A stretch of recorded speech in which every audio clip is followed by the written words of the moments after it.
Hello, I'm going to start out with my background. I am a U.S. Army veteran. I was a cryptologic linguist, electronic warfare signals intelligence voice interceptor.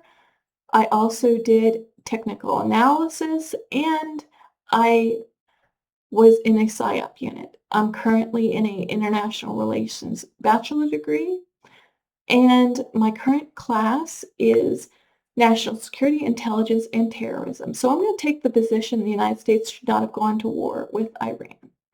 So firstly, you have the fact that the U.S. had a treaty under Obama where we were able to go in and have parties ensure that they were not enriching uranium to the point where it would be weaponized. Unfortunately, Trump ended that in his first term, and even in Trump's second term, Iran was already willing to come in and negotiate. Unfortunately, again, Trump decided that because Israel wanted to go in there and bomb Iran, he was going to jump off the bridge without looking at what was at the bottom, which at the bottom, you have the fact that they were able to close the Strait of Hormuz, which has actually disrupted everything from fertilizer to oil. So that actually increases the prices of groceries and everyday goods, increases the price of fuel, oil, all kinds of things.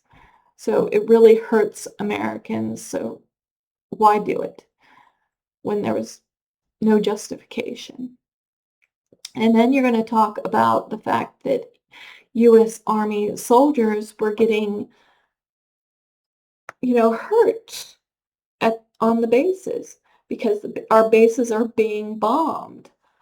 Well, the question is, why didn't Trump look at, you know, what weapons Iran did have?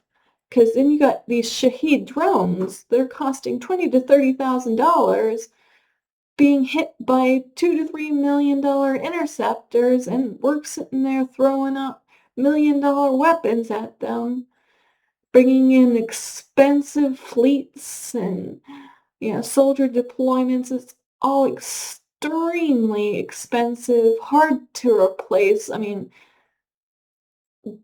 I heard one estimate that it may take decades to bring our weaponry stockpiles back up to where they should have been. In the meantime, we're actually leaving ourselves vulnerable to other threats like China, North Korea, and Russia.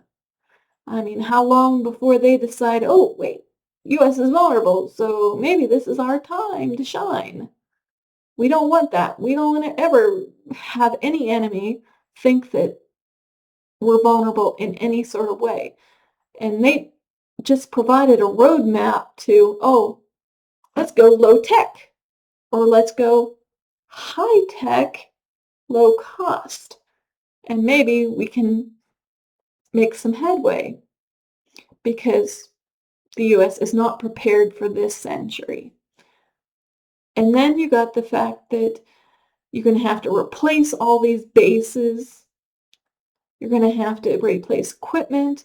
I mean, even the bases themselves, it is extremely costly to get, materials in that we need.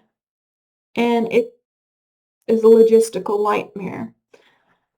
And then you got, because of all these increased costs for our allies and, criticism toward allies, all these alliances are strained. So if something further happens, we get attacked or something like that, because we're vulnerable, are these allies going to come help us? I don't know. It depends on, some humility along the way. And then you got the fact that, for every service member hurt, you're going to have a VA disability that could be as high as $47,000 a year for the rest of their life or more. And that for every soldier, you could end up with $1 million payout coming toward them, which the U.S. really can't afford. but you can't afford not to do it as well. And then on top of that, there's the $500,000 life insurance payment that has to go out, the death gratuity, and survivor benefits for members that are lost in duty. So then you got, all these different things, and what are we getting out of it? Nothing. Really, nothing. Nothing that wasn't there before.